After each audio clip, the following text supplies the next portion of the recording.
देवराज चौहान की आंख खुली तो उसने खुद को शानदार बेडरूम में पाया। इधर बेड था, दूसरी तरफ सोफा चेयर लगी हुई थी। खिड़कियों से बाहर दिन का उजाला और धूप का एहसास हो रहा था।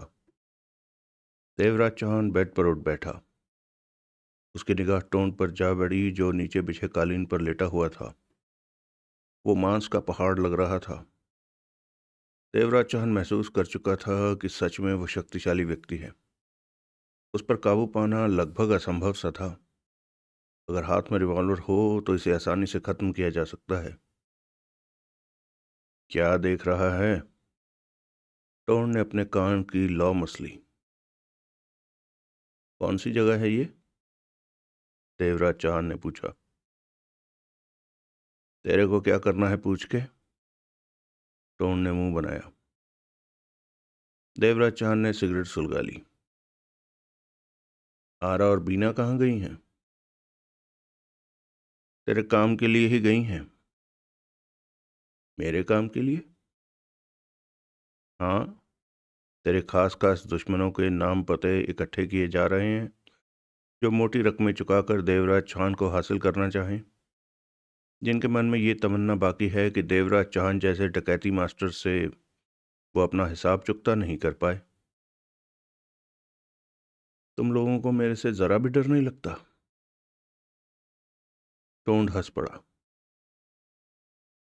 इसका मतलब डर नहीं लगता। डर का हमारे पास कोई मतलब नहीं। मम्मी को अपना काम पूरा करने की आदत है। लोग उससे डरते हैं। वो किसी से क्यों डरेगी? असम में मम्मी का सिक्का चलता है। टोंड कह उठा। लेकिन इस वक्त मम्मी मुसीबत में है। मुसीबत? देवराज चौहान की निगाह टोंड पर थी। हाँ। मम्मी को बहुत बड़ा मामला निपटाना है। कैसा मामला? टोंड ने देवराज चौहान को देखा, फिर सिर हिलाकर बोला, ये बातें तेरे काम की नहीं। तू आराम कर। मुझे अपना नौकर समझ। कुछ चाहिए तो बता। चाय मिलेगी? क्यों नहीं? टोंड फुर्ती से उठ खड़ा हुआ। मैं खुद बना कर लाता हूँ। तुम आरा के पास तनख्वाह पर काम करते हो? टोंड ठिठका। देवराज चौहान को कुछ पल देखता रहा। नहीं, वो बोला। पैसे तो लेते ही होगे आरा से? ना। उसने इनकार में सिर हिलाया। बंधुआ मजदूर तो लगते नहीं जो मुफ्त में। उसने देवराज चौहान को देखा और आगे बढ़कर कमरे से बाहर निकल गया। दरवाजा बंद कर गया। देवराज चौहान उठ खड़ा हुआ। बीतते वक्त के साथ साथ इन लोगों के बारे में उसकी राय बदलती जा रही थी। ये खतरनाक ही नहीं, वहशी दरिंदे भी मालूम होने लगे थे। अवश्य होंगे, तभी तो उन पर हाथ डाला। उसे आसानी से कैद में रखा जा रहा है और ये लोग उससे जरा भी डर नहीं रहे कि उसे बांध कर रखें, जकड़ कर रखें। देवराज चौहान आगे बढ़ा और खुली खिड़की पर पहुंचा। बाहर का नज़ारा देखते ही उसका दिमाग ठनका। उसे हर तरफ हरे भरे लहराते पेड़ पौधे ही दिखे। ऐसा लग रहा था जैसे ये जंगल के बीचों बीच जगह हो। कहीं से कोई आवाज़ नहीं आ रही थी। ठंडी हवा, चुप्पी, शांति के बीच चिड़ियों के बोलने चहचहाने की आवाज़ स्पष्ट सुनने को मिल जाती थी। पेड़ों के पार दूर उसे बादलों को छूते धुंधले से पहाड़ दिखे। देवराज चौहान तब तक खिड़की पर खड़ा बाहर देखता रहा जब तक कि टोन न आ गया। खिड़की पर पक्की तरह लोहे की ग्रिल फिट कर रखी थी जिसे हटा पाना आसान काम नहीं था। टोन के आने की आहट पाकर देवराज चौहान पलटा। वो गिलास में चाय डाले ले आया था। लो। वो पास आकर गिलास उसे देता हुए बोला। देवराज चौहान ने गिलास थामा, घूंट भरा। तुमने अपने लिए चाय नहीं बनाई? मैं दूध पीता हूं। टोन मुस्कुराया। देवराज चौहान ने उसे देखा, कहा कुछ नहीं। 3 कदम पीछे होकर कुर्सी पर जा बैठा। जगह पसंद आई? टोंड पुनः नीचे बैठता हुआ बोला, कौन सी जगह है ये बताना तो मैं ठीक नहीं समझता। टोंड ने सिर हिलाया। इतना जान लो कि जंगल के बीच में हो तुम।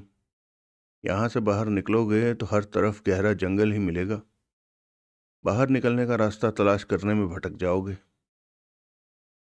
देवराज चौहान कुछ नहीं बोला। ये जगह कभी सरकारी ऑफिस हुआ करता था, जंगल की देखभाल के लिए।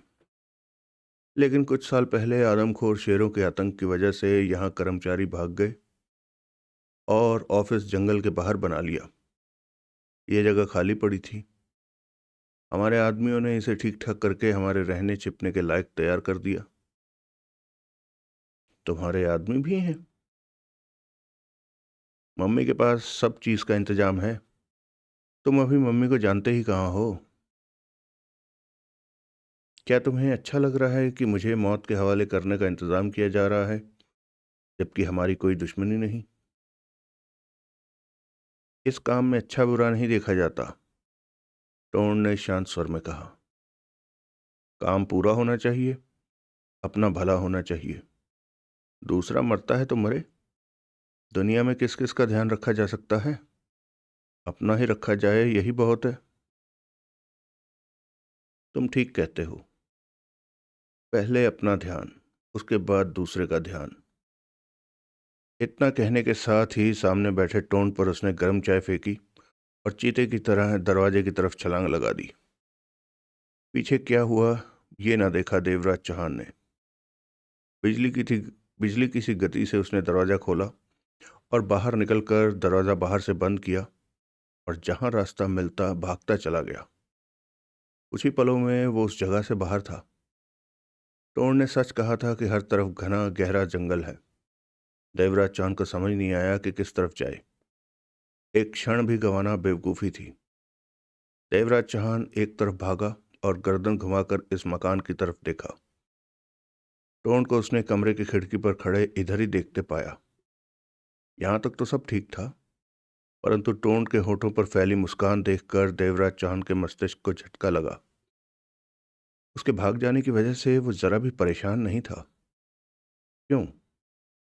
यकीनन कोई बात थी। देवराज चौहान जंगल में भागता वहां से दूर होता जा रहा था। अगला दृश्य। गहरा जंगल था। ऊपर को जाती पेड़ों की हरी भरी टहनियों ने जैसे छाते का रूप ले लिया हो। तेज सूर्य के बावजूद भी जंगल में छांव थी। कहीं कहीं से धूप छनकर रेखा की भांति जमीन पर पड़ रही दिखाई देती थी। गीला गीला सा वातावरण महसूस हो रहा था। जमीन नरम थी, मिट्टी में थुलथुलापन था। हरे भरे पेड़ नजर आ रहे थे या फिर हरी भरी झाड़ियां। कुछ जंगली बेलें पेड़ों को अपना जीवन का आधार बनाकर उनका सहारा लेकर पेड़ों को ही अपने आगोश में छिपा रही थी। देवराज चौहान जिधर रास्ता मिलता भागता जा रहा था। 5 मिनट ही हुए थे उसे जंगल में प्रवेश किए। वो कम वक्त में ज्यादा से ज्यादा दूर भाग जाना चाहता था कि टोंड उसे तलाशने निकले तो ढूंढ ना सके। तभी उसके कानों में कर्कश सी आवाज पड़ी। ठिठक गया देवराज चौहान। फुर्ती से पलटकर हर तरफ देखा। कुछ भी न दिखा। देवराज चौहान की पैनी निगाह हर तरफ जा रही थी। आवाज उसने सुनी थी। इस बारे में उसे धोखा नहीं हुआ था। वो पुनः दौड़ने की सोच रहा था कि एकाएक उसके कानों में पत्तों के चरमराने की मध्यम सी आवाज पड़ी। उसकी गर्दन आवाज की दिशा में घूमी। इसके साथ ही आंखें सिकुड़ गई। वो 3 फुट ऊंचा शिकारी कुत्ता था। उसका मुंह खुला हुआ था। गुलाबी जीभ बाहर को लटक रही थी। लंबे नुकीले दांत स्पष्ट नजर आ रहे थे। तेजी से सांसें लेते हुए चमकदार आंखों से वह देवराज चौहान को देख रहा था। देवराज चौहान सतर्क हो गया। तो उन लोगों ने जंगल में कुत्ते छोड़ रखे हैं कि अगर वो वहां से भागे तो यहाँ मौजूद कुत्तों में घिर जाए। उसको भागते पाकर टोंड इसी वजह से मुस्कुराया था कि वो बचकर निकल नहीं सकेगा। देवराज चौहान उस खतरनाक शिकारी कुत्ते को देखे जा रहा था जो एकटक उस पर नजरें टिकाए हुए था। तभी वो 6 इंच बड़ा जबड़ा खोलकर उसे देखते हुए जोर से भौंका। होंठ भींचे देवराज चांद सतर्क सा एक कदम पीछे हटा। उसी पल दूर से किसी अन्य कुत्ते के भौंकने की आवाज आई। एकाएक उस शिकारी कुत्ते ने देवराज चांद पर छलांग लगा दी। ऐसा करते ही कुत्ते का जबड़ा बेहद खतरनाक ढंग से खुल गया था। वो उसके जिस्म का कोई बड़ा हिस्सा अपने जबड़े में फंसा लेना चाहता था। देवराज चांद फुर्ती से नीचे झुका। कुत्ता हवा में लहराता नीचे गिरा और फुर्ती से खड़ा होकर पलटा और जोरों से भौंकते हुए देवराज चांद की तरफ दौड़ा। इस पल ही अन्य कुत्तों के भौंकने की आवाज इस बार पास से आई। कुत्ता दौड़ते हुए देवराज चांद पर लपक रहा था। ऐसे में भागकर बच पाने की गुंजाइश नहीं थी उसके पास। पास पहुंचते कुत्ते ने उस पर छलांग लगा दी। उसका मुंह खतरनाक ढंग से खुला हुआ था। देवराज चाहन ने उसके जबड़ों से खुद को बचाने की चेष्टा की। दोनों हाथ आगे किए और उसे रोकते हुए जोरदार घूंसा उसकी गर्दन पर मारा, परंतु पंजों से वह खुद को बचा न सका।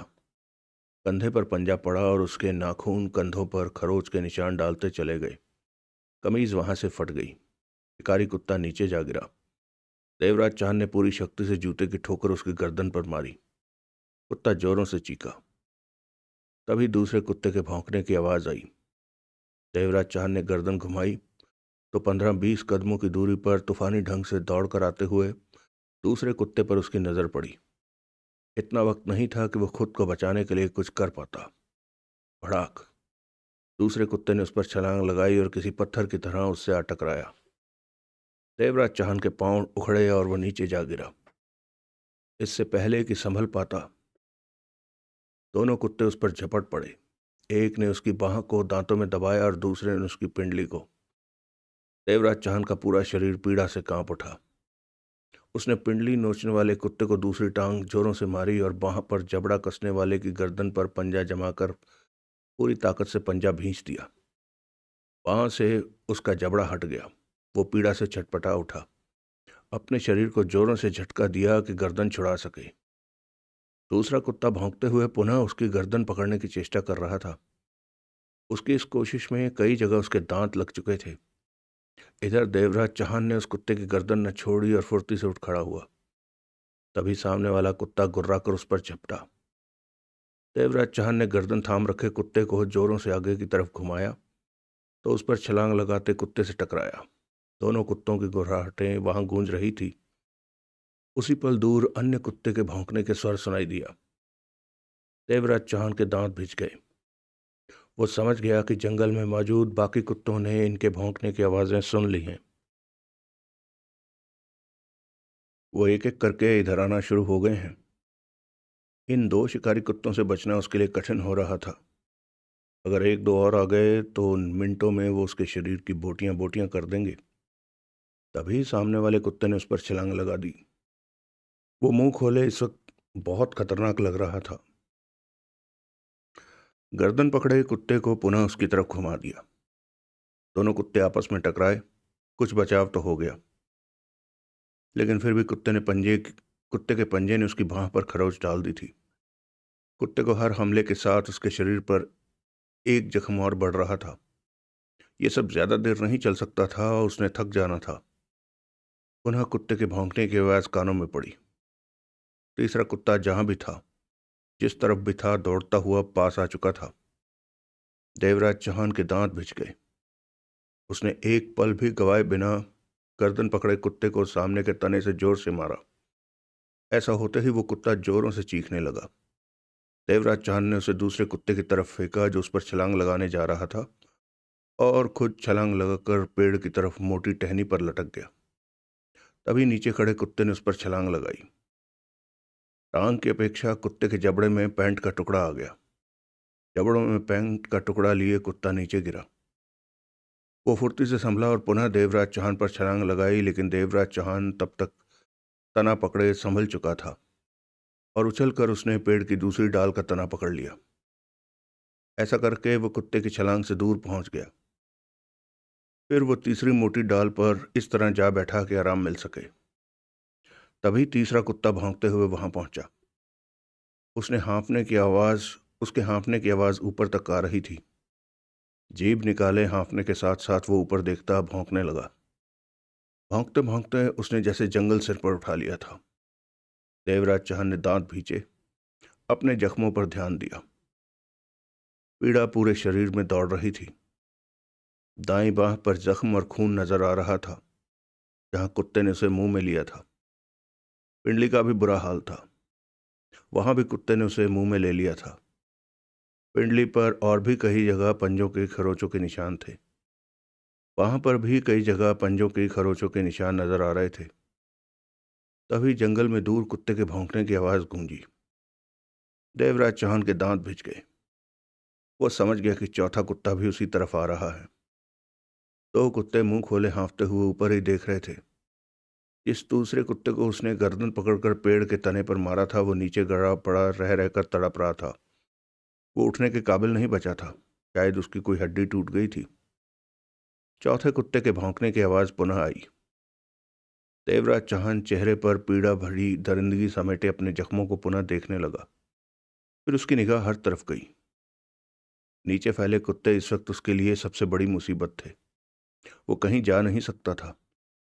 नीचे उतरने का मतलब था कि कुत्तों का शिकार होना। इनका मुकाबला करने का मतलब था अपने शरीर की बोटियां नुचवाना।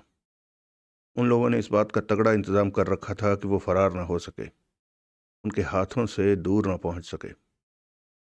देवराज चौहान खुद को समझा चुका था कि अब वो यहां से भाग नहीं सकता।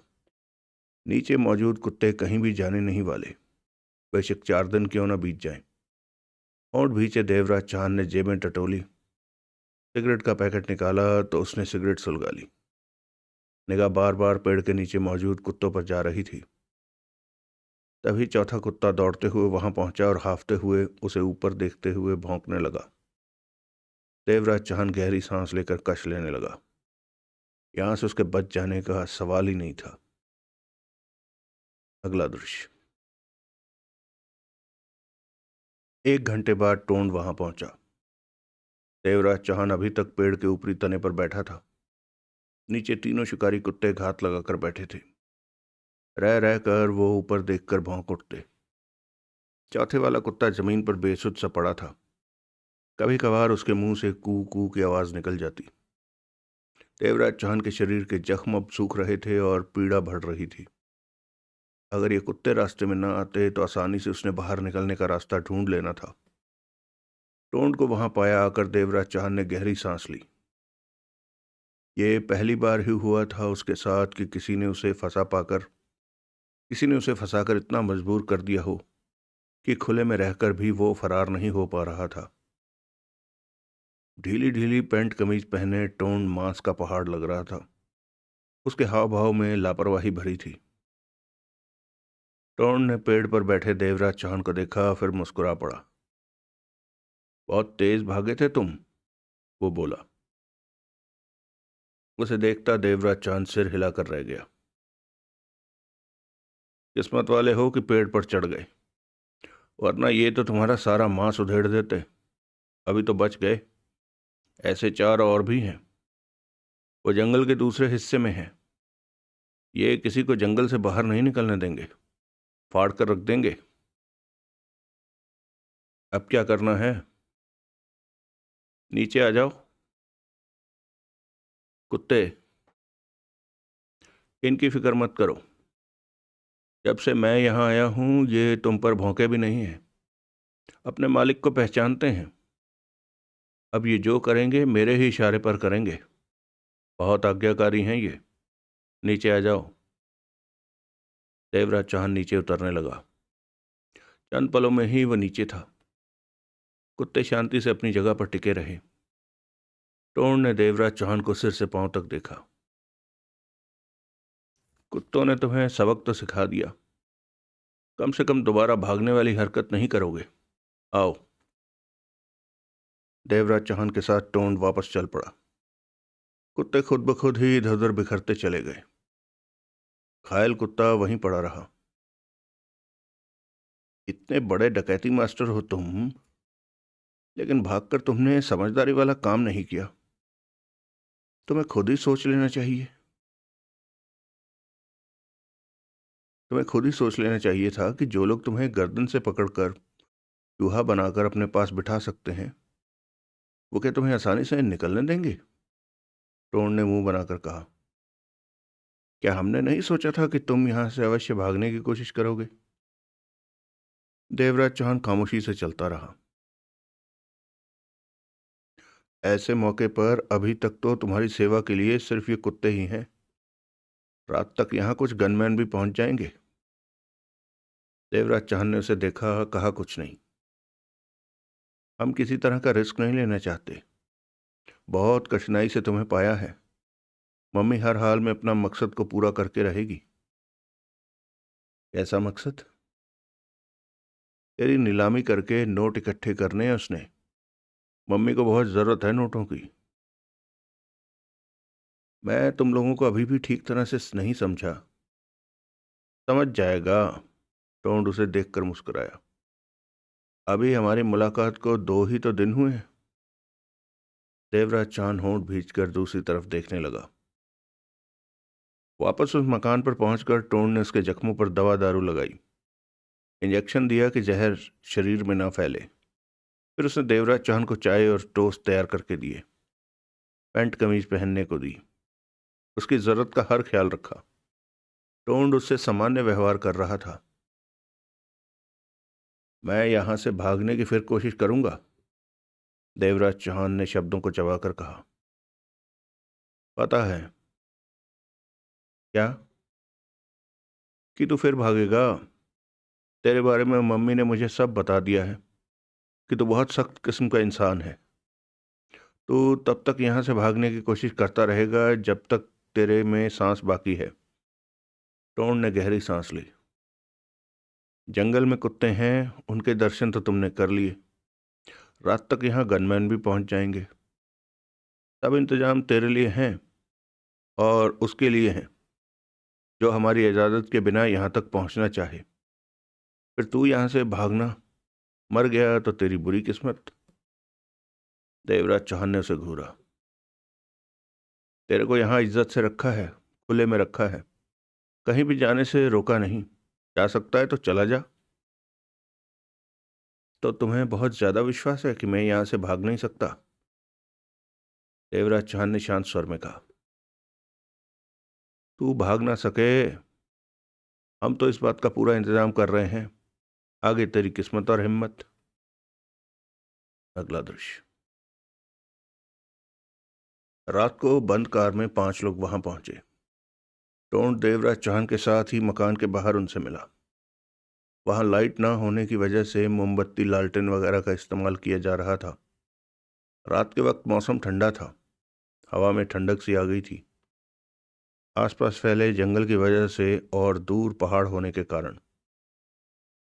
टोनी साहब कहाँ हैं? टोन ने उनसे पहला सवाल किया। वो कह रहे थे कि 2 घंटे में पहुंच जाएंगे, एक ने कहा। अपने नाम बताओ।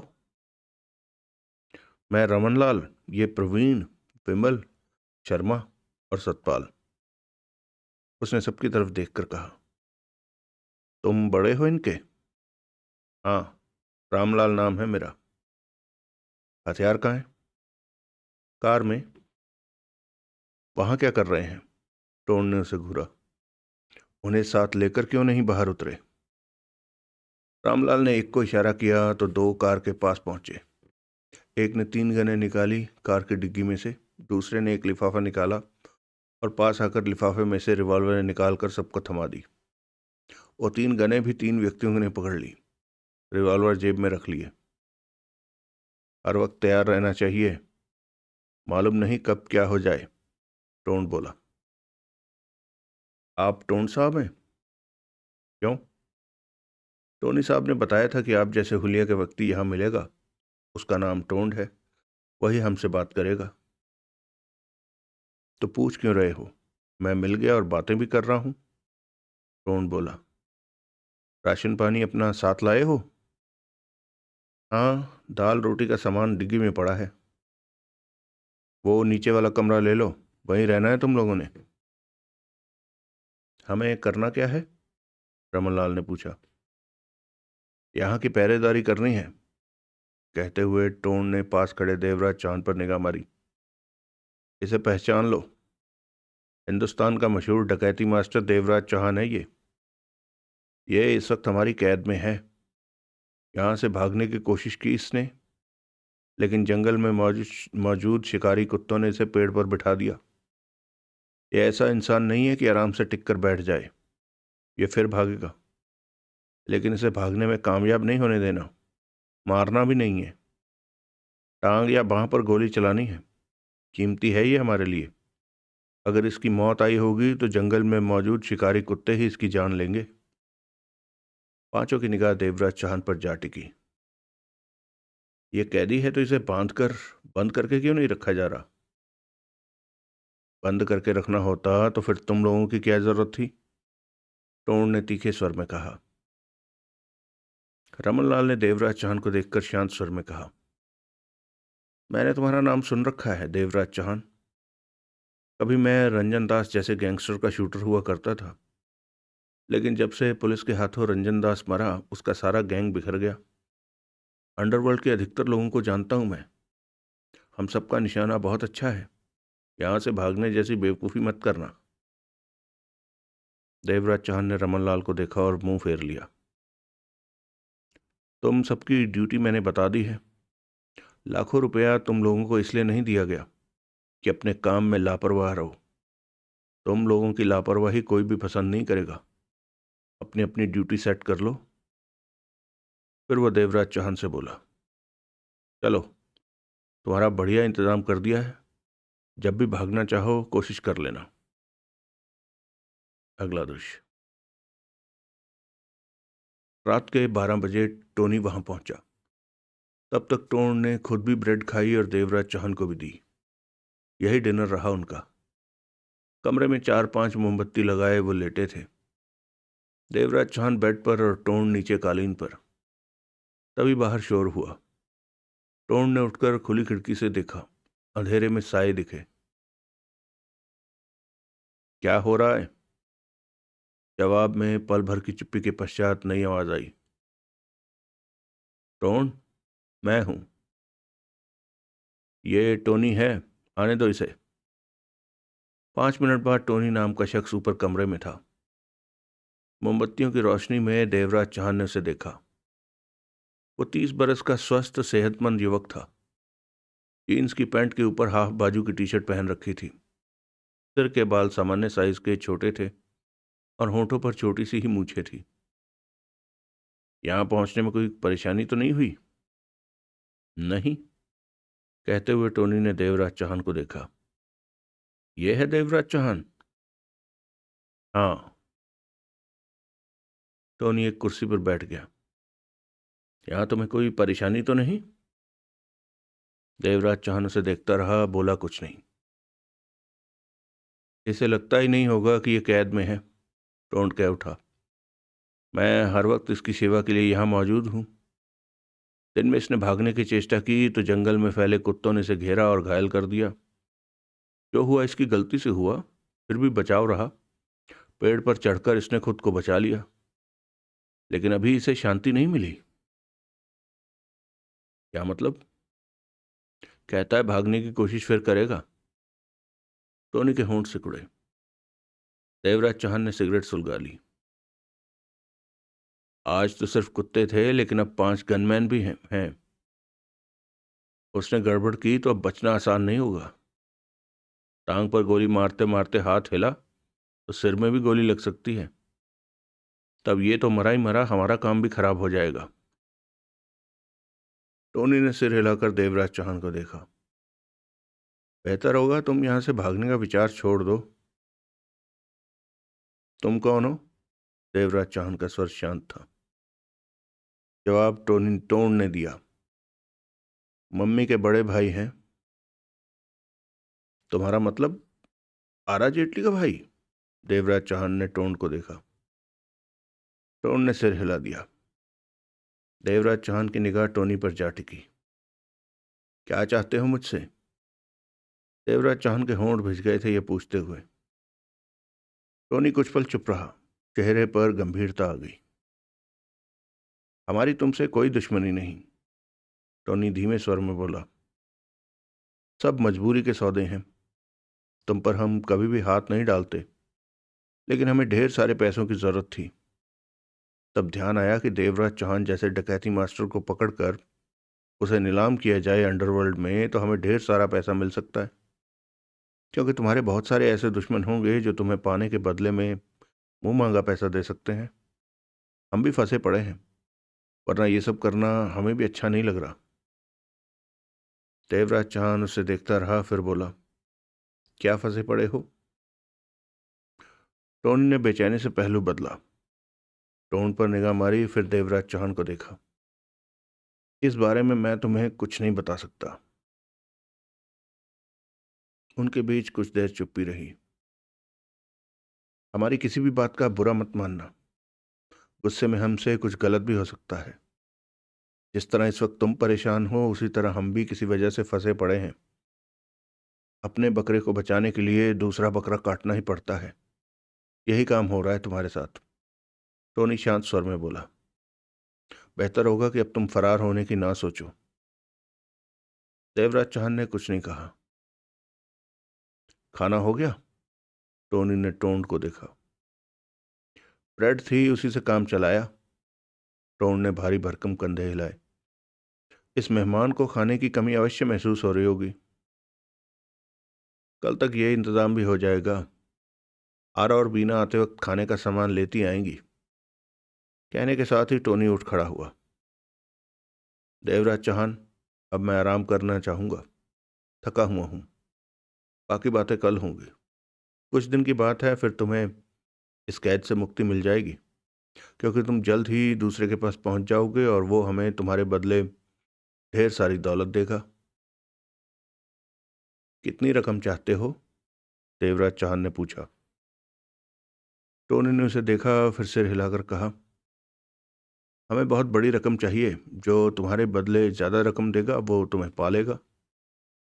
टोनी ने गंभीर स्वर में कहा, फिर टोन से बोला, मुझे दूसरा कमरा दिखा दो। टोन टोनी को लेकर चला गया। देवराज चौहान कुछ पलों तक बैठा रहा, फिर वो भी बाहर निकल गया। देवराज चौहान मकान से बाहर निकला। दो गनमैन अंधेरे में अलग अलग टहलते दिखे। वो सायों की तरह लग रहे थे। 2 मिनट तो देवराज चौहान यूं ही खड़ा रहा, फिर पास ही मौजूद चौड़े पत्थर पर जा बैठा। तभी रमनलाल उसके पास आ पहुंचा। अंधेरे में फरार होने का प्रोग्राम बना रहे हो? वो तीखे स्वर में बोला। फिक्र मत करो, अभी मेरा ऐसा कोई इरादा नहीं है। सोचना भी मत, वरना। देवराज चौहान ने कुछ नहीं कहा और लापरवाही से दूसरी तरफ देखने लगा। देवराज चौहान, रमनलाल एक दबे स्वर में कह उठा, तुम्हें यहाँ कैद में देखकर मेरे को अच्छा नहीं लग रहा। देवराज चौहान की निगाह रमनलाल पर जा टिकी। मैं मुंबई अंडरवर्ल्ड का बंदा ही हूं, तेरे को बहुत अच्छी तरह से जानता हूं। शेर है तू। देवराज चौहान उसे देखता रहा। मेरे को बता, मैं तेरे लिए क्या करूं? रमनलाल कहते हुए इधर उधर देख रहा था। मैं तेरे लिए सब कुछ करूंगा। तेरी इज्जत करता हूं मैं। तेरे को यहां से भागना है तो बता कैसे भागना है। रमनलाल पर नजरें टिकी रही देवराज चौहान की। मेरे साथ 4 गनमैन और हैं, देख रहा है तू? ये मेरे आदमी नहीं है। इनके बारे में पक्का नहीं कह सकता कि ये तेरा साथ देंगे या नहीं। इन्हें टटोल लूंगा। कोई तेरे को यहाँ से फरार करवाने मेरा साथ देने को तैयार हुआ तो और भी बढ़िया। देवराज चौहान ने सिगरेट सुलगाई और शांत स्वर में बोला, जंगल में शिकारी कुत्ते हैं। यहाँ से निकल भी गया तो उनसे बचना आसान नहीं है। रिवॉल्वर है तुम्हारे पास? जब भी कहोगे दे दूंगा। अभी दूं? रमनलाल ने शांत स्वर में कहा। अभी नहीं। मेरे ख्याल में अभी ले लो। भीतर वो टोंड और टोनी ही है। दोनों को आसानी से शूट कर सकते हो। अगर इनके बाकी साथी आ गए, इनकी संख्या ज़्यादा हो गई, तो फिर इन्हें ख़त्म कर पाना कठिन हो जाएगा। देवराज चौहान ने कुछ नहीं कहा। खामोशी कुछ लंबी होने के पश्चात देवराज चौहान बोला, इन लोगों के बारे में मैंने अभी कोई फैसला नहीं किया है कि मौका मिले तो इनका क्या करूँगा। हैरानी है, तुम्हें तो चाहिए कि इन्हें मौका मिलते ही ख़त्म कर दो। इन्होंने मुझे कैद अवश्य किया है, लेकिन कोई बुरा सलूक नहीं किया। ये मेरा जो करना चाहते हैं वो जुदा बात है। मैं तुम्हें समझ नहीं पा रहा हूँ देवराज चौहान, रमनलाल ने धीमे स्वर में कहा। तुम किस रास्ते से यहाँ पहुंचे? 2 पल चुप रहकर रमनलाल कह उठा। अब मुझे याद नहीं कि वो कौन सा रास्ता है जिस पर से होकर मैं यहाँ तक पहुंचा हूँ। जहाँ से हम कार पर जंगल में प्रवेश हुए, वहाँ एक पेड़ पर सफ़ेद रंग का 6 इंच की गोलाई लिए निशान लगा था। हमें कहा गया था कि आगे भी पेड़ों पर वैसे ही निशान हैं। उन्हीं निशानों वाले पेड़ों के पास से निकलते हुए आगे बढ़ना है। ऐसा ही किया हमने। वहाँ से आते हुए तो पेड़ों पर बने वो सफ़ेद निशान नज़र आते हैं, लेकिन गर्दन घुमाकर पीछे देखो तो निशान नज़र नहीं आते। यानी कि यहाँ से बाहर जाने का रास्ता आसान नहीं है। धीमी गति से कार पर यहाँ से बाहर तक पहुँचने में 40 मिनट लगते हैं। जंगल के ऐसे लंबे रास्ते को तय करते हुए रास्ता भटक जाना मामूली बात है। ये जगह कहाँ है? कहाँ पर ये जंगल है और कहाँ से तुम मुड़े? तभी रमनलाल की निगाह अंधेरे से भरे मकान के दरवाजे पर अभी अभी पहुंचे टोन पर पड़ी, जो बाहर देखने की चेष्टा कर रहा था। रमनलाल एक कठोर स्वर में कह उठा। मैं तो चाहता हूं कि तुम एक बार यहां से फरार होने की चेष्टा करो, भागो, ताकि तुम्हें गोली मारने का मौका मिल सके। मैं तुम्हारी टांग पर नहीं, सिर में गोली मारूंगा।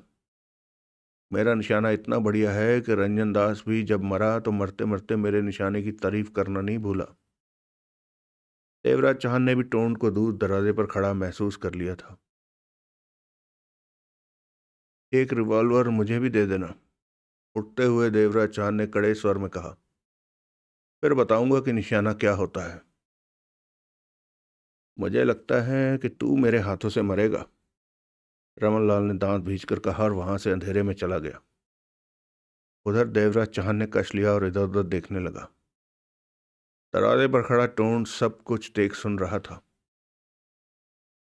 वो आगे बढ़ा और पास आता बोला, तुम यहाँ हो? जब मैंने तुम्हें कमरे में नहीं देखा तो मेरा दिल धड़क उठा। मुझे लगा इस बार तुम भागने में कामयाब हो गए, क्योंकि तुम्हें रोके जाने की आवाज़ मैंने नहीं सुनी थी। ये तो यहाँ आकर पता चला कि तुम यहाँ हो। देवराज चौहान ने उसे देखा। टोन पास आकर ठिठका, बोला, रमनलाल से क्या बात हो रही थी? तुम्हें तंग तो नहीं कर रहा था? मैंने सुना वो गोली मारने को कह रहा था। क्या हुआ? देवराज चौहान ने सिगरेट उछाली और बिना कुछ कहे दरवाजे की तरफ बढ़ गया। टोंड अंधेरे में देखता मुस्कुराया, फिर देवराज चौहान के पीछे चल पड़ा। अगला दृश्य। जगमोहन परेशान था। सोहनलाल भी कम तनाव में नहीं था। देवराज चौहान की कोई खबर नहीं मिली थी। 2 दिन हो गए थे उसे तलाश करते हुए। स्पष्ट था कि देवराज चौहान किसी मुसीबत में फंस चुका है। सब ठीक रहता तो सोहनलाल को एक बार फोन अवश्य करता या अपने बंगले पर होता, परंतु ऐसा कुछ नहीं था। जगमोहन की घंटा भर पहले आंख खुली तो उखड़ा हुआ था। वो समझ नहीं पा रहा था कि देवराज चौहान को कहाँ ढूंढे।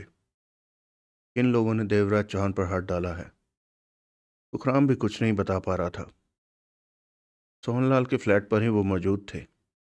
रात 2:30 बजे लौटे थे देवराज चौहान को तलाश करके। सुखराम अपने को बुरी तरह फंसा महसूस कर रहा था। वो तो हर वक्त यही प्रार्थना करता फिर रहा था कि देवराज चौहान मिल जाए ताकि उसकी जान छूटे।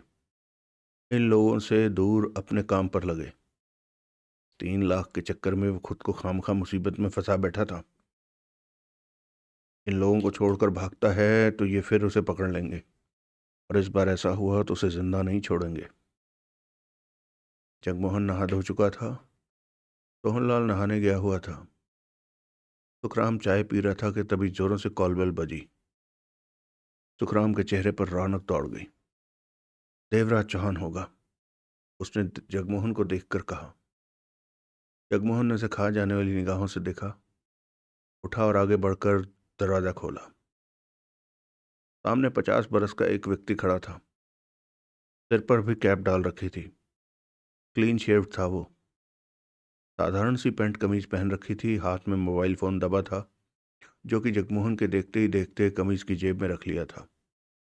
उसके चेहरे पर शांत भाव थे। जगमोहन को देखा उसने। बहुत कोशिश कर ली लेकिन देवराज चौहान को नहीं ढूंढ पाए। बहुत कोशिश कर ली लेकिन देवराज चौहान को नहीं ढूंढ पाए, वो सामान्य स्वर में बोला। जगमोहन की आंखें सिकुड़ी। चौंका वो। कौन हो तुम? जगमोहन के होठों से निकला। वजीर चंद। मैंने तुम्हारा नाम नहीं पूछा है। जगमोहन पैनी निगाहों से उसे देखता कह उठा। तुम्हारे बारे में पूछा है। वो पूछो जो तुम्हारे काम की बात हो। जैसे कि मैं कैसे जानता हूं कि तुम देवराज चौहान को ढूंढ रहे हो? बताओ। मैं ये भी जानता हूं कि देवराज चौहान कहाँ है। जगमोहन होंठ भींचे उसे देखता रहा। मैं तुम्हें भी बता सकता हूं कि देवराज चौहान कहाँ है। देखता रहा जगमोहन उसे। देवराज चौहान को वहां से निकालने में तुम्हारी सहायता भी कर सकता हूं। जगमोहन ने वजीर चंद के पीछे सड़क पर अन्य दिशाओं की तरफ देखा। ऐसा कोई न दिखा कि जिसके बारे में वो ये सोचता कि वजीर चंद उससे दूर खड़ा करके वहां पहुंचा है। तुम्हें कोई नजर नहीं आएगा? वजीर चंद उसकी निगाहों को पहचान कर बोला। मेरे 2 आदमी बाहर हैं, परंतु वो तुम्हें नजर नहीं आएंगे। उस तरफ मोड़ पर कार में बैठे हैं। किसी को साथ लाने की मुझे जरूरत नहीं थी, लेकिन उन दोनों की आदत है मेरे साथ रहने की। फिर भी उन्हें मैं कुछ दूरी पर ही रोक आया हूं। जगमोहन पीछे हटा। वजीर चंद भीतर आया तो जगमोहन दरवाजा बंद करके उसकी तरफ पलटा। मैं तुम्हारी तलाशी लेना चाहता हूं। जवाब में वजीर चंद ने पैंट की जेब से रिवॉल्वर निकाली और जगमोहन को थमा दी। इसके अलावा कोई हथियार नहीं है मेरे पास। जगमोहन ने रिवॉल्वर लेकर अपनी जेब में डाली और उसकी तलाशी लेने लगा। सोहनलाल नहा धोकर वहां आ पहुंचा था। सुखराम की नजरें भी वजीर चंद पर टिकी थी। वो ठीक कह रहा था। वजीर चंद के पास उस रिवॉल्वर के अलावा कोई हथियार नहीं था। कौन है ये? सोहनलाल ने पूछा। ये अपना नाम वजीर चंद बताता है, जगमोहन बोला। कहता है ये जानता है कि देवराज चौहान कहाँ है। हमें भी बता सकता है कि देवराज चौहान कहाँ है। यानी कि इसे अच्छी तरह से मालूम है कि हम देवराज चौहान की तलाश में भाग दौड़ कर रहे हैं। इत्तेफाक से मालूम हो गया ये सब, वजीर चंद ने शांत स्वर में कहा और आगे बढ़कर सोफा चेयर पर जा बैठा।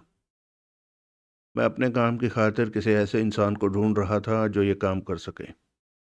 किसी ने मुझे बताया कि ये काम तो देवराज चौहान ही बढ़िया ढंग से कर सकता है। मैंने देवराज चौहान को ढूंढना शुरू किया तो उड़ती खबर मिली कि देवराज चौहान तो किसी की कैद में है। नोट देकर पता किया कि वो किधर है, किसकी कैद में है। तभी ये भी पता चला कि तुम लोग देवराज चौहान की तलाश में भागदौड़ करते फिर रहे हो। तो मुझे लगा कि तुम लोगों से जाकर मिल लेना चाहिए। तीनों की निगाह वजीर चंद पर थी। जगमोहन कौन है तुम में? वजीर चंद ने पूछा। ये, सुखराम ने जल्दी से जगमोहन की तरफ इशारा किया। और ये सोहनलाल है। मैं इन लोगों से अलग हूं, यूं ही फंसा पड़ा हूं। ये तेरा बाप लगता है। सोहनलाल ने खा जाने वाली निगाहों से सुखराम को देखा। न नहीं तो बिना जरूरत के इसे पूरी खबरें क्यों देने लग गया है? थोबड़ा बंद नहीं रखा जाता? सुखराम ने होंठ भींच लिए। जगमोहन वजीर चंद से बोला। तुम कौन हो? अपने बारे में बताओ। मेरे बारे में पूछ के और वक्त बर्बाद मत करो। तुम्हें देवराज चौहान के बारे में पूछना चाहिए। मेरे पूछने पर तुम देवराज चौहान के बारे में बता दोगे? जगमोहन कड़वे स्वर में कह उठा। वजीर चंद ने जगमोहन को देखा, कहा कुछ नहीं। कुछ पल चुप्पी रही। सोहनलाल ने सिर के गीले बालों पर हाथ फेरा, फिर गोली वाली सिगरेट सुलगाकर कुर्सी पर जा बैठा। सुखराम वजीर चंद को खामोशी से देख रहा था। उसके मन में यही बात थी कि यह देवराज चौहान के बारे में बताए, और देवराज चौहान के मिलते ही वो अपने रास्ते पर लगे। सुखराम तो सोच भी नहीं सकता था कि खतरनाक रंगों से भरा रास्ता उसने तय करना है, और जाने क्या अंजाम होना था उसके बाद। कहाँ है देवराज चौहान? जगमोहन बोला। जिंदा है वो? सोहनलाल व्याकुल स्वर में कह उठा। हाँ, जिंदा है, सलामत है। किसी ने उसे कैद कर रखा है, बहुत सख्त कैद। वजीर चंद गंभीर स्वर में बोला। सुबह ही मैं उस जगह से लौटा हूं, सब देखकर आया हूं। कहाँ है वो? दांत भिज गए थे जगमोहन के, आंखों में खतरनाक भाव आ गए थे। ये बात तुम्हें बताने का मुझे क्या फायदा? वजीर चंद ने एक एक शब्द पर जोर देकर कहा। देवराज चौहान को किसी ने कैद कर रखा है, तुम लोग उसकी तलाश में भागदौड़ कर रहे हो। ये बात तुम्हें क्यों बताऊं कि देवराज चौहान कहाँ पर कैद? ये खबर देने के बदले में मैं तुम्हें ठीक ठाक पैसे दे सकता हूँ। ऐसा बहुत है मेरे पास। वजीर चंद ने मुस्कुराकर जगमोहन की आंखों में देखा। जगमोहन ने होंठ भींच लिए। मैंने तुम्हें बताया था कि किसी काम के लिए मैं देवराज चौहान को ढूंढ रहा हूं। आगे बोलो। मेरा काम देवराज चौहान बहुत अच्छी तरह से कर सकता है। तो तुम चाहते हो कि तुम्हारा काम देवराज चौहान करे? जगमोहन भिजे स्वर में कह उठा। तभी तुम बताओगे कि देवराज चौहान को कहाँ कैद किया गया है। बताऊंगा ही नहीं, उसे आजाद कराने साथ ले चलूंगा, पूरा खतरा मोल लूंगा। वजीर चंद दृढ़ता भरे स्वर में कह उठा। सारे काम में मेरे से जो सहायता मांगोगे दूंगा। जगमोहन उसे देखता रह गया। चेहरे पर दौड़ती सोचों की छाप थी। क्या काम कराना है तेरे को देवराज चौहान से? ये तब बताऊंगा जब हम देवराज चौहान को वहां से आजाद करा लेंगे। पहले क्यों नहीं? पहले बताने का कोई फायदा नहीं है। मैं हो सकता है देवराज चौहान को या मुझे तुम्हारा काम पसंद ना आए जो तुम कराना चाहते हो। अगर ऐसा हुआ तो बेशक मेरा काम मत करना। सुना है अपनी जबान के प्रति देवराज चौहान ईमानदार है। तुम ये जबान दे दो कि देवराज चौहान साफ मन से मेरी बात सुनेगा, हो सका तो वो मेरा काम करेगा। वजीर चंद ने गंभीर स्वर में कहा। मैं इस बारे में कोई गारंटी नहीं दे सकता हूं। मेरी बात हो तो वो मेरे से कर सकते हो। जो तुम चाहते हो वो मैं कर दूंगा, लेकिन किसी बात की जिम्मेवारी मैं नहीं लूंगा। जगमोहन ने कहा। देवराज चौहान से मेरी बात तो करा सकते हो, वो सुनेगा मेरी बात? वजीर चंद ने उसकी आंखों में झांका। हाँ। जगमोहन ने सिर हिलाया।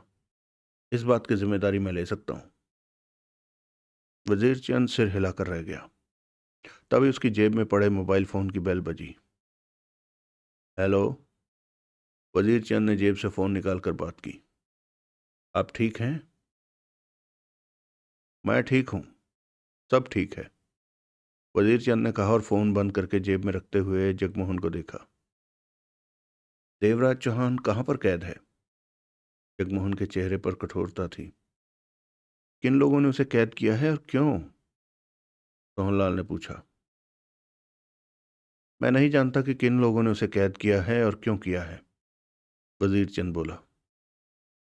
इस वक्त देवराज चौहान पूर्व दिशा में मुंबई की सीमा से बाहर 50 किलोमीटर आगे घने जंगल में कैद है। जगमोहन और सोहनलाल की नजरें मिली। सुखराम वजीर चंद को देखे जा रहा था। नक्शा बनाकर बताओ कि वो किस जगह पर, जगमोहन ने कहना चाहा। नक्शे की जरूरत नहीं है, वजीर चंद ने टोका। मैं तुम लोगों को साथ ले चलूंगा। जगमोहन ने गहरी निगाहों से उसे देखा। तुम अपने बारे में क्यों नहीं बता रहे? हमें देवराज चौहान के बारे में बता रहे हो, उसे छुड़ाने हमारे साथ चलोगे, लेकिन देवराज चौहान को वहां से निकाल लें, उसके बाद में अपने बारे में अभी क्यों नहीं? अभी वक्त कम है। वजीर चंद मुस्कुरा पड़ा। क्योंकि तुम्हें यह जानना है कि वहां देवराज चौहान किस तरह की कैद में है, क्या क्या पहरे हैं और हमारे सामने क्या क्या दिक्कतें आ सकती हैं। तुम्हारा मतलब कि वहां हमें परेशानी आ सकती है? वजीर चंद ने सहमति में सिर हिलाया। वहां के बारे में बताओ। जरूर। वजीर चंद ने सिर हिलाया। गहरे जंगल के बीच जंगल की देखभाल के लिए कभी सरकारी ऑफिस हुआ करता था। अब वो ऑफिस नुमा मकान खाली पड़ा है। जंगल का 40-50 मिनट का रास्ता धीमी गति से कार चलाकर वहां पहुंचा जा सकता है। सालों पहले इस जंगल में जंगली जानवर होते थे, लेकिन अब नहीं है। इस रास्ते को वही पार कर सकता है जो उस जंगल का जानकार हो। अनजान व्यक्ति तो जंगल में भटक कर रह जाएगा, या फिर जंगल के रास्ते पर ऐसे निशान हों जिनके दम पर सीधा रास्ता तय करके वहां पहुंचा जा सकता है। तुम वहां कैसे पहुंचे? सोहनलाल ने पूछा। मैं कल रात टोनी नाम के आदमी का पीछा करता हुआ वहां तक जा पहुंचा। मुझे किसी ने बताया था कि देवराज चौहान का अपहरण करने वालों में से एक वो टोनी भी है। बताने वाले ने मुझे यह भी बता दिया था कि टोनी कहाँ मिलेगा। वजीर चंद ने कहने के साथ ही तीनों पर निगाह मारी। रात 1 बजे के करीब मैंने देवराज चौहान को देखा। वो देवराज चौहान को देखा? जगमोहन के होठों से निकला। हाँ, तब मैं दूर जंगल में था, लेकिन उसे पहचान गया। देवराज चौहान का हुलिया मैंने अच्छी तरह याद कर रखा है। उसकी तस्वीर भी देख रखी है। उसी के दम पर मैं कह सकता हूं कि वह देवराज चौहान ही था जो उस मकान से बाहर निकलकर बाहर पड़े पत्थर पर आ बैठा था। कुछ देर वो गनमैन से बातें करता रहा, फिर भीतर से मोटा पहलवान व्यक्ति निकला। देवराज चौहान उसके साथ भीतर चला गया। वहां पर रात में अंधेरा रहता है। वो मोमबत्तियों की रोशनी में काम चला रहे हैं। जगमोहन के होंठ भिज चुके थे। और क्या क्या है वहां? जगमोहन ने शब्दों को चबाकर कहा। वजीर चंद कुछ पल चुप रहा, फिर कह उठा। वहां पर कितने अपहरण करता है मैं नहीं जानता। ये जाना भी नहीं जा सकता। मैंने वहां 2 को देखा है। एक वो जिसका पीछा करते हुए मैं वहां पहुंचा। दूसरा वो पहलवान जैसा मोटा जो देवराज चांद को भीतर ले गया। वो सिर्फ 2 लोग नहीं हो सकते, 2 से ज्यादा होंगे। जगमोहन कह उठा। देवराज चांद का अपहरण 2 युवतियों ने किया है। वो बहुत ही खतरनाक तेज युवतियां हैं। मेरे पास ऐसे गवाह हैं जिन्होंने युवतियों को देवराज चौहान को अपने साथ ले जाते देखा। तुम्हारी बात सच हो सकती है, परंतु इस बारे में मुझे कोई जानकारी नहीं। वहां और क्या इंतजाम है? मकान के बाहर मैंने गनमैनों को देखा। वापसी पर मेरी कार के पीछे 2 शिकारी कुत्ते भागने लगे थे। वो कुछ दूर तक कार के साथ साथ भागते रहे, फिर दूसरी दिशा में चले गए। कार के शीशे बंद थे। मेरे ख्याल में जंगल में शिकारी कुत्ते फैले हुए हैं कि देवराज चौहान वहां से भागने की चेष्टा करे तो भाग ना सके। कोई बाहर से वहां पहुंचे तो जंगल में मौजूद कुत्ते उसे घेर लें। तीनों की निगाह वजीर चंद पर थी। वो गनमैन, शिकारी कुत्ते, इसके अलावा भी उन्होंने कोई इंतजाम कर रखा हो तो वो मुझे मालूम नहीं।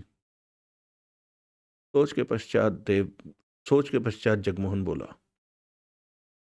तुमने वो जगह देख रखी है? वजीर चंद ने सिर हिलाया। ऐसे में तुम बेहतर बता सकते हो कि देवराज चौहान को छुड़ाने के लिए हमें क्या करना चाहिए। हमें यहाँ से निकलकर सबसे पहले वहाँ ठिकाना बनाना चाहिए और उसके बाद प्लानिंग करनी चाहिए कि क्या कैसे करें। जगमोहन ने सोहनलाल को देखा। यह ठीक कहता है, वहां पहुंचकर ही आगे के बारे में सोचा जा सकता है। सोहनलाल बोला। कब चलना है? तुम तैयारी करो और वक्त बता दो। मैं उतने बजे। तुम अकेले हो गए या साथ में? बताया तो था। वो 2 आदमी हैं मेरे, जो मेरा पीछा नहीं छोड़ते, हर पल साथ रहने की चेष्टा करते हैं। वही मेरे साथ चलेंगे। साथ में होंगे जरूरत के हथियार। तुम लोगों के पास हथियार कम हो तो मुझे बता दो। मैं हमें हथियारों की कोई कमी नहीं, जगमोहन कह उठा। तुम 1 बजे के बाद जब भी आओगे हम चलने को तैयार मिलेंगे। वजीर चंद उठ खड़ा हुआ। एक बात और। वजीर चंद ने जगमोहन को देखा। हमसे धोखेबाजी या मक्कारी करने की चेष्टा मत करना, वरना ये बातें मत करो। वजीर चंद गंभीर स्वर में कह उठा। मैं ये काम अपने लिए कर रहा हूं कि मुझे देवराज चौहान की सख्त जरूरत है। हेरा फेरी या मक्कारी वाली की बात मेरे तुम्हारे बीच नहीं आ सकती। मेरा पहला काम देवराज चौहान को वहां से निकालना है और दूसरा काम है देवराज चौहान से अपना काम करवाना। अगर देवराज चौहान तुम्हारा काम करना चाहे तो। हाँ, वजीर चंद ने जगमोहन को देखकर सिर हिलाया। अगर देवराज चौहान मेरा काम करना चाहे तो मैं 1 बजे के बाद कभी भी यहां पहुंच सकता हूं। कहने के साथ ही वो पलटा और आगे बढ़कर दरवाजा खोलते हुए बाहर निकल गया। सोहनलाल ने आगे बढ़कर दरवाजा बंद किया। कुछ पलों तक उनके बीच चुप्पी रही। क्या मालूम साला यूं ही बकवास कर रहा हो कि वहां देवराज चौहान है। सुखराम कह उठा। हो सकता है इसी ने या इसके आदमियों ने देवराज चौहान का अपहरण किया हो और तुम दोनों को भी किसी वजह खातिर कैद कर लेना चाहता हो। सोहनलाल ने जगमोहन को देखा। ऐसी बात मैंने भी कई बार सोची। सोहनलाल गंभीर स्वर में कह उठा। तो हमें फिलहाल वजीर चंद की बातों पर विश्वास करके चलना होगा, क्योंकि देवराज चौहान की तलाश में हम काफी भागदौड़ कर चुके हैं, परंतु उसके बारे में कोई खबर नहीं पा सके। जगमोहन ने सोच भरे स्वर में कहा। हम वजीर चंद के साथ रहेंगे, साथ में इस बात के प्रति भी सतर्क रहेंगे कि वो हमारे साथ कोई चालाकी करता हो सकता है। जहां उसके गड़बड़ करने का विश्वास होगा वहां उसे शूट कर देंगे।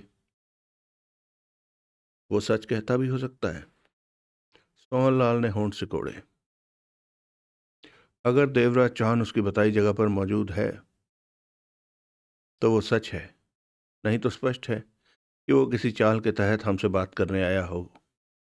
ऐसा हुआ तो वजीर चंद बहुत जल्दी अपनी असलियत के साथ हमारे सामने होगा। उसका झूठ ज्यादा देर नहीं चलेगा। अगला दृश्य। उस रात की अगली सुबह जब देवराज चौहान की आंख खुली तो आरा जेटली और बीना नंबरदार को वहां पाया। वो दोनों यकीनन आधी रात के बाद किसी वक्त या सुबह दिन निकलने पर यहां पहुंची होंगी। क्यों हीरो? बीना नंबरदार मुस्कुराई। कुत्तों से नुचवा लिया खुद को? देवराज चौहान ने दोनों को देखा और बेड से टेक लगाकर सिगरेट सुलगाई। भागा क्यों हीरो? बीना नंबरदार पुनः बोली। यहां तेरे को कोई तकलीफ है क्या? तेरी सेवा में कोई कमी रह गई क्या हमसे?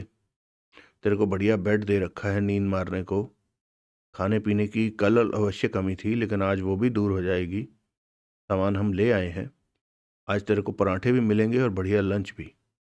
कहीं तो इसलिए तो नहीं भागा कि बोर हो रहा है हमारा चेहरा देखे बिना? 2 दिन से हम यहाँ नहीं थी। ऐसा है तो अब तेरे को भागने की जरूरत नहीं। अब हम यहीं रहेंगी, तेरे पास। देवराज चौहान का लेता उन्हें देखता रहा। टोन ने हमें बताया कि तू भागने की तैयारी फिर करेगा। बिना नंबरदार मुस्कुराई। देवराज चौहान कुछ नहीं बोला। ऐसा मत करना। तेरी सेवा के लिए तो भाग दौड़ में हमने दिन रात एक कर दिया है। तेरे लिए हमने जंगल में शिकारी कुत्तों को छोड़ा। ट्रेंड कुत्ते हैं, बहुत महंगे मिले। टोन ने बताया कि एक को तूने मार दिया। रात तेरे सामने ही 5 गनमैनों को यहाँ लाया गया है, सिर्फ तेरे लिए। अब तू बार बार इस तरह भागने की कोशिश करेगा तो तेरे को ही परेशानी होगी हीरो। देवराज चौहान खामोश रहा। बीना ने आरा को देखा। आरा? हम्म? आंखें बंद किए बैठी आरा ने आंखें खोली। लगता है हीरो बोर हो गया है यहाँ। बोरियत तो मैं दूर कर देती हूँ, आरा जेटली ने मुस्कुराकर कहा और जेब से तय किया कागज निकाला। तभी टोन और टोनी ने दरवाजा खोलकर भीतर प्रवेश किया। उठ गए तुम? टोन देवराज चौहान से कह उठा। गुड। मैं तुम्हें अभी चाय देता हूँ, उसके बाद जल्दी से तैयार हो जाओ। नाश्ते में पराठे मैंने तैयार कर दिए हैं। मेरे हाथ के बने पराठे खाओगे तो हमेशा याद करोगे, अगर जिंदा रहे तो। इसके साथ ही टोन बाहर निकल गया। टोनी पास आकर कुर्सी पर बैठा। क्या हो रहा है? टोनी ने बीना और आरा को देखा। देवराज चौहान की बोरियत दूर करने जा रही हूं भैया, तुम भी सुन लो। क्यों नहीं? देवराज चौहान की निगाह आरा जेटली पर थी। आरा जेटली ने कागज खोलते हुए देवराज चौहान से कहा, तुम्हारी नीलामी के लिए जिन पार्टियों का चुनाव किया जा रहा है उनमें से कुछ तो ये हैं। फिर वो कागज खोलकर उस पर निगाह दौड़ाकर कह उठी, पंजाब का जाना माना दौलतमंद इंसान सुखबीर चोपड़ा। आधे पंजाब में इसके सिनेमा हॉल चलते हैं, पंजाबी फिल्में बनाता है, नेताओं को चुनाव लड़ने के लिए पैसा देता है, किंग है पंजाब का। कभी ये चंडीगढ़ के सेक्टर 22 की मंडी में सब्जियां बेचा करता था और रातों को चोरी चकारी करता था। किस्मत ने पलटा खाया और पंजाब का नंबर 1 दौलतमंद और इज्जतदार और रसूख वाला व्यक्ति बन गया। ये तुम्हें पाने के बदले में मुंह मांगा पैसे देने को तैयार है। कहता है कि तुमसे अपनी पसंद की जगह पर डकैतियां डलवाएगा और अपने आदमियों को तुमसे डकैती की ट्रेनिंग दिलवाएगा। बोलता है जितना पैसा तुम्हें हासिल करने को देगा उससे ज़्यादा तो तुमसे डकैतियां करवाकर वसूल कर लेगा। वैसे इसे बता दिया गया है कि देवराज चौहान का सौदा नहीं होगा, नीलामी होगी। ऐसे में ज़्यादा से ज़्यादा दौलत तैयार रखे, नीलामी की तारीख बता दी जाएगी। देवराज चौहान मुस्कुराया। अच्छा लगा हीरो सुनकर? बहुत अच्छा। सुखबीर चोपड़ा ने तुम्हें हासिल कर लिया तो क्या तुम उसके लिए डकैतियां करोगे? जवाब में देवराज चौहान पुनः मुस्कुराया। खैर, ये तो तुम्हारी सरदर्दी है, हमारा काम तो नोट गिनकर खिसक लेना है, आरा जेटली बोली। दूसरा सुनो, अजीत देशमुख नाम है इसका। हिंदुस्तान के पहले 2 अमीर व्यक्तियों में इसका नाम है। अगर ये अपने सारे धंधे बंद करके दौलत समेट ले तो देश की पूरी अर्थव्यवस्था हिल जाएगी। बेपनाह दौलत है इसके पास, लेकिन आजकल इस पर देश का प्रधानमंत्री बनने का भूत सवार है। इलेक्शन लड़ने जा रहा है, प्रधानमंत्री भी बनेगा ये, और इसी का कहना है कि जिस दिन प्रधानमंत्री बनेगा अपनी सारी दौलत गरीबों में बांट देगा। सोच सकते हो जब ये अपनी दौलत गरीबों में बांटेगा तो गरीब कितने पैसे वाले बन जाएंगे। खैर, इस बात से हमारा कोई मतलब नहीं। ये भी तुम्हें पाने के लिए हर कीमत देने को तैयार है। इसका कहना है कि तुम्हें हासिल करके पुलिस के हवाले करेगा, जनता की वाहवाही लूटेगा, लोग वोट देंगे, इस तरह लोगों में अपनी बहुत अच्छी छवि बना लेगा। देवराज चौहान मुस्कुरा कर रह गया। टोनी शांत भाव से सब कुछ देख सुन रहा था। इसके अलावा चीनी एजेंट लियू से फोन पर बात की गई है। वो लियू? देवराज चौहान के होंठों से निकला। हाँ, आरा जेटली ने गर्दन हिलाई। चीनी एजेंट लियू, तुम्हारी उसके साथ कई बार टक्कर हो चुकी है। तुम दोनों एक दूसरे के खून के प्यासे हो। लियू को, चीन को तुम्हारी जरूरत हो सकती है। फोन पर यह जानकर लियू बहुत खुश हुई कि देवराज चौहान की नीलामी होने जा रही है। वो कहती है कि अपने डिपार्टमेंट और पाकिस्तानी एजेंट शाही मोहम्मद से भी इस बारे में बात करेगी। लियू ने 2 दिन बाद जवाब देने को कहा है। मैं फोन करूंगी उसे। देवराज चौहान ने कश लिया और सिगरेट पास पड़ी टिपाई पर मौजूद एस्ट्रे में रख दी। तभी टोन ने भीतर प्रवेश किया। हाथ में चाय का गिलास था, वो उसने देवराज चौहान को दिया। मम्मी, तुम भी चाय पियोगी? बाकी सबको मिल गई है। अभी नहीं। मेरा नाश्ता तैयार करो टोन, टोनी बोला। तैयार हो? तैयार है। वहीं आओगे या यहीं पर? वहीं आता हूं। टोन बाहर निकल गया। देवराज चौहान ने चाय का घूंट भरा। आरा जेटली उसे देखकर बोली, तुम्हारा खास दुश्मन जॉर्ज लूथरा। देवराज चौहान के होंठ भिज गए। बातें सुनकर हीरो का दिल अच्छा बहल रहा है, बीना नंबरदार हंसकर बोली, जॉर्ज लूथरा से तुम्हारी तगड़ी लगती है। आरा जेटली बोली। देवराज चौहान के होंठ भिजे रहे। हमें ये जानकर बहुत राहत मिली कि जॉर्ज लूथरा तुम्हारा दुश्मन है, क्योंकि जॉर्ज लूथरा अंतर्राष्ट्रीय आतंकवादी है और उसे दौलत की कोई परवाह नहीं। मेरे ख्याल में वो हमें सबसे ज़्यादा दौलत दे सकता है तुम्हें पाने के लिए, परंतु ये बात तब स्पष्ट होगी जब जॉर्ज लूथरा से बात होगी। तभी पता चलेगा कि वो तुम्हें पाने के लिए किस हद तक बेताब है। अभी तो हम ये मालूम करने की कोशिश कर रहे हैं कि जॉर्ज लूथरा से बात कैसे हो सकती है। आज शाम तक या कल तक पता चल जाएगा। हमारे आदमी इस काम पर हैं। देवराज चौहान सख्त निगाहों से आरा जेटली को देखता रहा।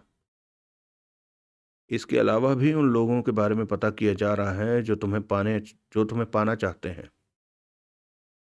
मैं बता दूं? देवराज चौहान ने होंठ खोले। बोलो बोलो हीरो, नंबरदार कह उठा। बिना नंबरदार कह उठी। मेरे साथी जगमोहन से बात करो। आरा जेटली के होंठ सिकुड़े। हमारे पास पैसा है। देवराज चौहान का स्वर शांत था। जगमोहन भी मेरी कीमत लगा सकता है। नहीं, आरा जेटली ने सिर हिलाया। क्यों? तुम्हारी पहचान वाला सौदेबाजी में कम और तुम्हें मुफ्त में ले जाने के लिए ज्यादा ध्यान देगा। वो कभी भी कोई मुसीबत खड़ी कर सकता है। उसे इस मामले से दूर रखना ही बेहतर होगा। तभी टोनी उठते हुए बोला, ये सब इसे बताने की क्या जरूरत है? तुम इसके साथ बहुत नरमी से पेश आ रही हो आरा। इसकी हमारे साथ कोई दुश्मनी नहीं है कि मैं सख्ती करूं। आरा जेटली ने टोनी को देखा। फिर भी इसे अपनी बातों से दूर रखो। कहने के साथ ही टोनी बाहर निकल गया। आरा जेटली ने वो कागज तय करके पैंट की जेब में डाला और बोली, 4-5 दिन में जो तय होना है हो जाएगा। सिर्फ एक सप्ताह और तुम्हें हमारा मेहमान बनना होगा। मैं तुम लोगों के बारे में जानना चाहता हूं। देवराज चौहान ने दोनों को देखा। बताने की जरूरत होती तो इस बात का जवाब पहले ही दे दिया होता। तुम लोग ज्यादा देर खुद को नहीं छिपा सकोगे। मुझे मालूम हो जाएगा कि नाश्ता कर लो। आरा जेटली खड़े होते हुए बोली। टोंड को अच्छा नहीं लगता कि उसका बनाया खाना खाने में कोई देर करे। जल्दी आना हीरो, बिना नंबरदार मुस्कुराकर बोली। तू भी नहा ले, मैं भी नहा लेती हूँ। दोनों लक्स की खुशबू बिखेरते हुए नाश्ता करेंगे। कितना मजा आएगा। आरा और बीना बाहर निकल गई। होंठ सिकोड़े सोचों में डूबा देवराज चौहान उठा और बाथरूम की तरफ बढ़ गया। अगला दृश्य। दिन के 1 बजे देवराज चौहान मकान से बाहर निकला। शर्मा और विमल वहां टहलते दिखे। उन्होंने उसे देखा परंतु कहा कुछ नहीं। देवराज चौहान रात वाले पत्थर पर जा बैठा। आरा और बीना भीतर आराम कर रही थी। टोनी कहीं जाने की तैयारी में था। टोन दोपहर का खाना बनाने के कामों में व्यस्त था। शांत और चुप्पी का माहौल था हर तरफ। देवराज चौहान की नजरें रमन लाल को तलाश रही थी। 10 मिनट बाद रमन लाल दिखा। उसने पजामा पहन रखा था, ऊपर बनियान थी। उसने भी देवराज चौहान को देखा। कुछ पल देखता रहा, फिर ऊंचे स्वर में शर्मा और विमल से बोला, इसका ध्यान रखना, कहीं फरार होने का प्रोग्राम तो ना नहीं है इसका। इस पर ही नजर है, विमल कह उठा। रमन लाल देवराज चौहान के पास आ पहुंचा। यह जगह कहाँ पर है? देवराज चौहान ने पूछा। रमन लाल ने सतर्कता से धीमे शब्दों में जगह कहाँ होने के बारे में बताया। मोबाइल फोन है तुम्हारे पास? हाँ, भीतर कमरे में रखा है। रमन लाल ने इधर उधर देखते हुए गंभीर स्वर में कहा। बात करनी है कहीं? हाँ। रमन लाल कमर पर हाथ रखे बातें करते हुए इधर उधर नजरें दौड़ा रहा था। वो मोटे तने वाले पेड़ के तने के पास फोन रख देता हूँ। बात करके वहीं रख देना फोन को, मैं वहां से उठा लूंगा। कहने के साथ ही रमन लाल शांत ढंग से वापस चला गया। कुछ देर बाद देवराज चौहान ने रमन लाल को उस पेड़ की तरफ जाते देखा तो समझ गया कि वो वहां फोन रखने गया है। उसके बाद देवराज चौहान उठा और सिगरेट सुलगाकर टहलते हुए उस मोटे तने वाले पेड़ की तरफ बढ़ गया। शर्मा और विमल इधर उधर टहल रहे थे। कभी वो बैठ जाते। तने के पास पहुंचकर देवराज चौहान आराम करने के ढंग में नीचे बैठ गया। बेहद सावधानी के साथ उसने फोन ढूंढा और सोहनलाल के नंबर मिलाते हुए शर्मा और विमल को देखा। वो इस वक्त उसके प्रति निश्चिंत थे कि कम से कम अभी तो वो कहीं नहीं जाने वाला। देवराज चौहान पेड़ के पास ही घास पर अधलेटा सा हो गया। छोटे से मोबाइल फोन को हथेली में छिपाकर हथेली कान पर इस तरह रखी कि देखने वाले को लगे कि वह अधलेटा सा आराम कर रहा है। हेलो। दूसरी तरफ से सोहनलाल की आवाज कानों में पड़ी। देवराज चौहान ने गहरी सांस ली सोहनलाल की आवाज सुनकर। कैसे हो? देवराज चौहान। सोहनलाल का हैरानी से भरा स्वर उसके कानों में पड़ा। कहाँ हो तुम? हम तुम्हें ढूंढते ढूंढते परेशान हो गए। कौन है तुम्हारे साथ? जगमोहन। तुम्हारे गायब होने की खबर पाकर जगमोहन दिल्ली से वापस आ गया। लो कर लो बात। अगले ही पल जगमोहन की आवाज सुनाई दी। तुम ठीक हो? इस वक्त मैं कुछ लोगों की कैद में हूं। ये लोग बड़ी रकम लेकर मुझे मेरे किसी भी दुश्मन के हवाले कर देना चाहते हैं। अभी मैं ज्यादा बात नहीं कर सकता। ये सुन लो कि मैं कहाँ हूं। इसके साथ ही देवराज चौहान ने उसे वो जगह बताई जो रमनलाल ने उसे बताई थी। जंगल को पार करके यहाँ पहुंचा जा सकता है, परंतु जंगल में 7-8 शिकारी कुत्ते मौजूद हैं। उनकी नज़रों से बचकर जंगल पार नहीं किया जा सकता। इधर मकान के पास 5 गनमैन मौजूद हैं और मकान के भीतर इस वक्त 2 आदमी और 2 युवतियां मौजूद हैं। ये सब बहुत खतरनाक लोग हैं। हम इस वक्त इसी जगह की तरफ आ रहे हैं। 2 घंटे तक वहां पहुंच जाएंगे। मेरे साथ सोहनलाल है और वजीर चंद। हम इस वक्त इसी जगह की तरफ आ रहे हैं। जगमोहन की आवाज़ उसके कानों में पड़ी। वजीर चंद नाम के इस आदमी से ही हमें पता चला कि तुम कहाँ पर कैद हो। ये तुम्हारे छुड़ाने के बदले तुमसे कोई अपना काम करवाना चाहता है। जो कुछ तुमने बताया है वो ही इसने बताया। तुम्हें वहां से निकालने के लिए हम जल्दी यहाँ पहुंचेंगे। यहाँ तुम लोगों का मुकाबला करने के लिए काफ़ी लोग हैं।